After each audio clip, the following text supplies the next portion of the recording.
bem importante, o desemprego no Brasil atinge 9,3% da população. É um número alto, viu? É um número alto. E alguns desses estão sendo amparados pelo seguro-desemprego, que todo mundo já ouviu falar, mas tem gente ainda que se confunde sobre como é que funciona. E para entender melhor como funciona esse auxílio, a gente está recebendo aqui o nosso advogado, doutor Renan Albuquerque. Bom dia, Renan, seja bem-vindo. E eu já começo perguntando quem pode tirar o auxílio-desemprego. Bom dia. Primeiramente, fico muito feliz em tirar essas dúvidas, explicar um pouco o que, como você disse, o desemprego no Brasil é algo recorrente e as porcentagens sempre existem nessa variação. Então, o trabalhador brasileiro, ele precisa ficar atento a esse tipo de auxílio que ele pode ter. Quem tem direito ao seguro-desemprego é aquele trabalhador fichado de carteira assinada ou até mesmo trabalhador doméstico que foi demitido sem justa causa, sem um pedido de demissão direto ou sem uma aplicação, sem alguma medida restritiva prevista pela CLT ou pela legislação. Então, nesse ponto, esse trabalhador em si é quem terá direito ao seguro-desemprego. Exatamente. Olha, pessoal, você tem dúvida se você tem direito ao seguro-desemprego? Você tem alguma pergunta para fazer? Manda para o nosso WhatsApp que está aí na telinha. Esse número aí que vocês estão vendo. As meninas da produção já estão aqui, tudo bem direitinho para colher a sua pergunta. Pode ser mensagem de texto, mensagem de áudio. Aproveita que o doutor Renan está aqui para tirar a dúvida. Manda a sua pergunta que a gente vai colocar aqui no telão, viu? E eu já quero continuar assim nessa temática você já frisou aí, quem tinha emprego e por algum motivo saiu. Fica nessa questão, justa causa ou uma causa mais apropriada sem justa causa. Qual dos dois a gente pode, digamos assim, ter o direito do desemprego? Alguém aí nesse meio perde? Pronto, vamos lá. Na justa causa, num pedido de justa causa, existe uma redução dos direitos do trabalhador por conta de uma atividade, de alguma oposição que ele foi contrária à legislação dentro da empresa. Então, nesse ponto, existe a legislação impede a retirada do seguro-desemprego.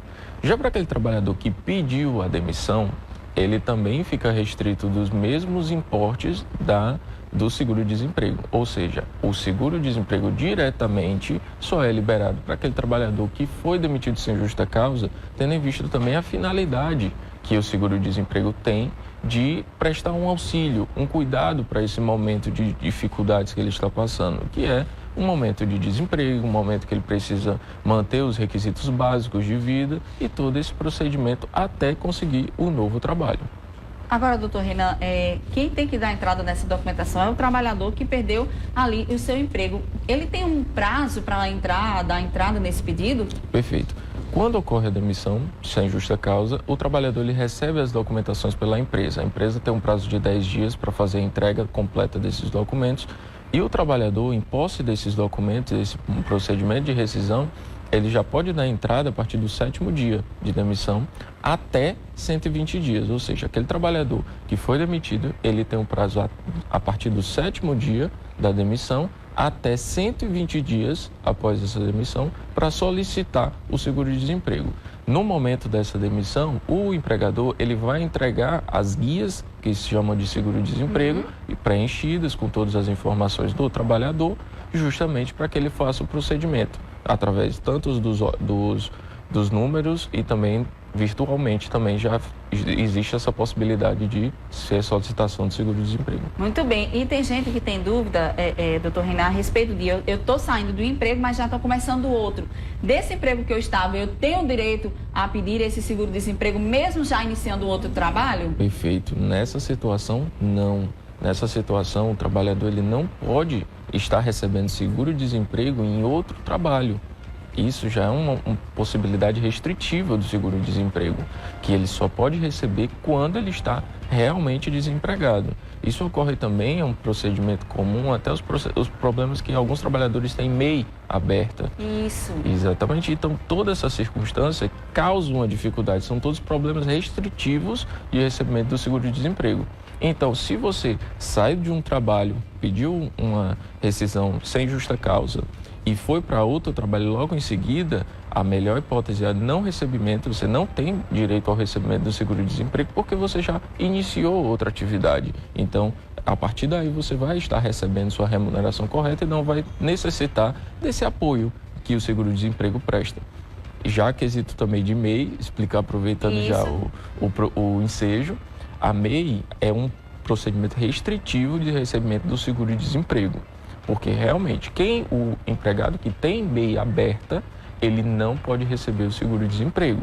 Só que, vamos avaliar, ainda tem as exceções. Caso você possua uma MEI aberta e não tenha nenhum faturamento nos últimos 12 meses, a realidade você vai apresentar a solicitação do seguro-desemprego, caso você tenha direito, o seguro-desemprego vai ser negado, você vai poder recorrer informando que sua MEI está há 12 meses sem receber nenhum faturamento e a partir daí desse recurso pode ser avaliado o seu recebimento de seguro-desemprego. Muito bem explicado e a gente vai voltar um pouquinho também nesse tema dos microempreendedores, que eu sei que tem muita gente assistindo e quer saber como agilizar isso aí. Mas tem uma pergunta no telão, vamos dar prioridade ao pessoal de casa? Pode colocar aqui.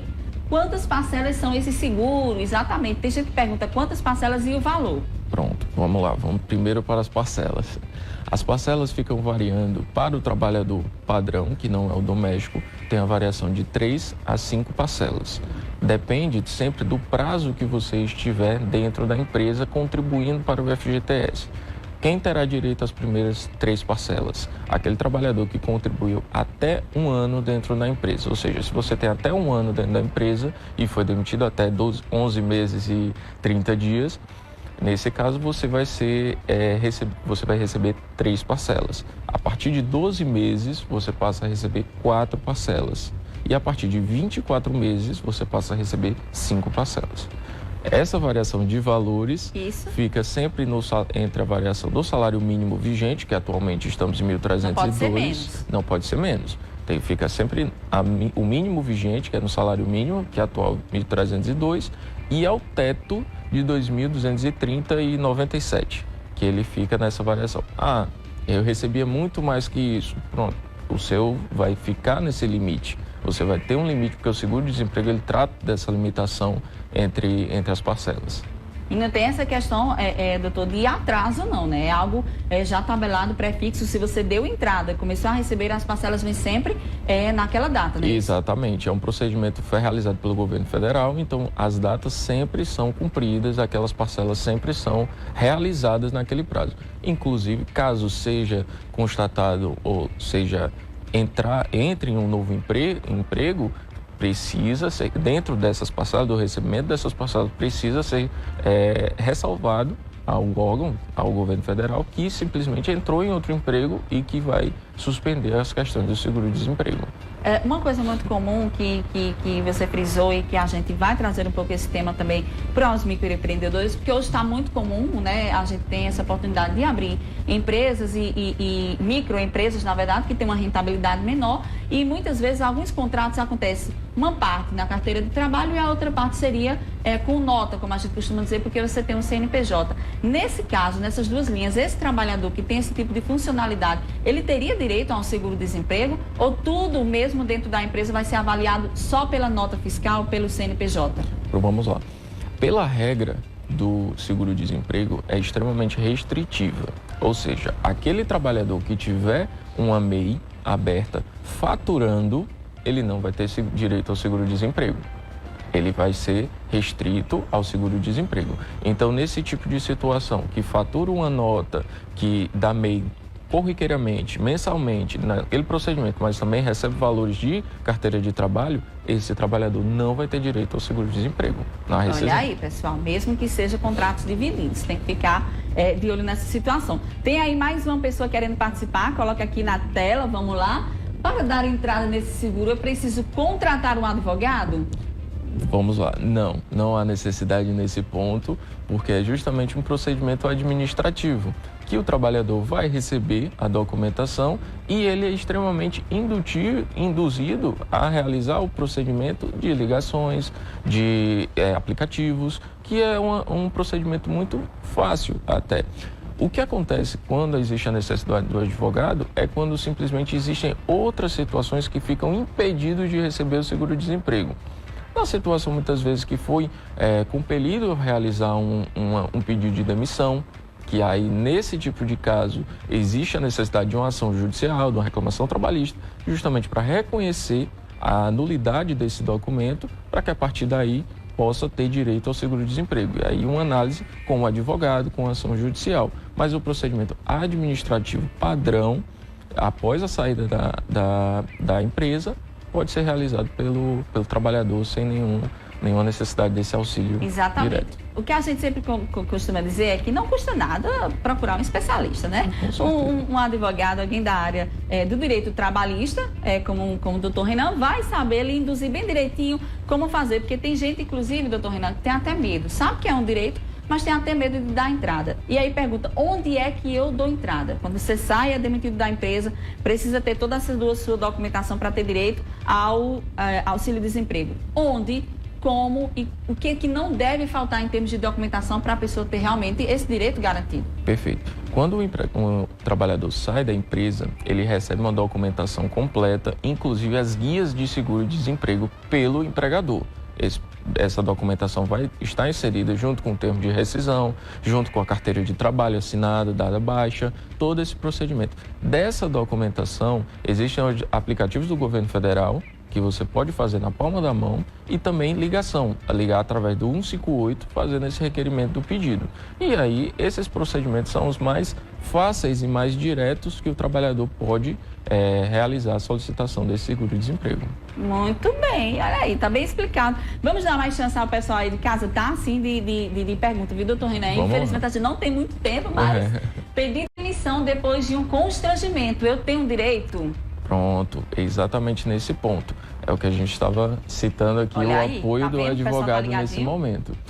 Nessa circunstância, ele pediu demissão diante de um problema que ele teve internamente, que possivelmente deve ser analisado pelo advogado trabalhista, nesse tipo de situação, se é passível de uma reclamação trabalhista para pedido de rescisão indireta, que é o que nós chamamos justamente nesse ponto, que quando o trabalhador cometeu uma falta, ou compeliu o empregado a pedir essa demissão, a realizar esse pedido de demissão. Então, diante desse constrangimento, diante dessa solicitação, dessa obrigatoriedade que o empregador realizou ao empregado de, olha, faça o procedimento de demissão, cabe sim entrada com a reclamação trabalhista para ser avaliado todas essas circunstâncias, justamente para que ele possa ter direito ao seguro-desemprego. Mas, em tese, ao trabalhador que pede demissão ou é demitido com justa causa, não existe direito ao seguro-desemprego.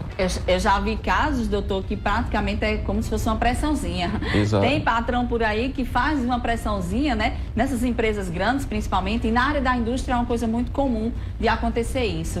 Acaba o empregador tendo digamos assim, motivando o empregado a tomar a decisão de sair. Nesses casos, cabe à justiça decidir também, né? Exatamente. Tem esse auxílio aí. Exatamente. Nesses casos, nós que somos advogados trabalhistas, trabalhamos tanto com direito empresarial quanto pessoa física, a gente destaca essa informação por conta dessa indução desnecessária, dessa indução prejudicial, que pode compelir uma ação trabalhista pelo empregado, o empregado pode ter interesse nessa ação trabalhista, pode realizar esse procedimento justamente por isso. E o trabalhador, ele tem esse direito. É evidente na nossa legislação que simplesmente se ele é compelido a realizar isso e fizer essas comprovações na Justiça do Trabalho, ele vai ter o direito ao recebimento do seguro-desemprego. Então, o melhor procedimento é fazer algo passivo, justo entre as partes, entrando em uma união, porque tanto o trabalhador quanto o empregador, eles precisam se unir para realizar um bom trabalho, para evoluir a empresa, para construir isso de forma gradual, né? Exatamente. Nada do que uma boa conversa com um especialista, né, gente? A gente sai aqui recheado de informação e, claro, com a mente aberta sobre os nossos direitos. A gente está falando do direito do trabalhador. Doutor Renan, muito obrigada pela sua participação. Infelizmente, nosso espaço aqui é curtinho, mas já deixou o seu recado de como é importante a gente conhecer um pouco sobre essa questão do seguro-desemprego, de quem tem direito sobre essa questão toda. Por isso, eu deixo aí o espaço para as suas finalizações. Onde é que a gente pode te achar? Qual o seu Instagram? O pessoal aí de casa está curioso para isso também. Então, fica aqui o meu agradecimento e o seu espaço. Perfeito. Eu agradeço muito o espaço também para falar um pouco sobre o tema. É muito importante esse destaque, tanto para o empregador quanto o trabalhador, que tem várias dúvidas quanto a isso, qual o melhor procedimento a ser feito. Então, muito obrigado, desde já destaco isso. Meu escritório, ele fica, sou advogado associado da Marcos Inácio Advogados, a gente fica aqui na Matriz, no centro, então qualquer dúvida, entre em contato com a gente. Instagram é o RS Albuquerque, que lá eu vou também tirar algumas dúvidas, buscar resolver alguns problemas e também pode buscar contato por lá também. Tá aí, obrigada, doutor Renan, mais uma vez, viu? Seja sempre bem-vindo aqui ao nosso espaço. Pessoal, não sai não sai daí da telinha, porque eu volto daqui a pouco com muito mais coisa boa no nosso programa. Tá assim, olha, ainda tem muito espaço para você, viu? Não sai daí que eu volto já.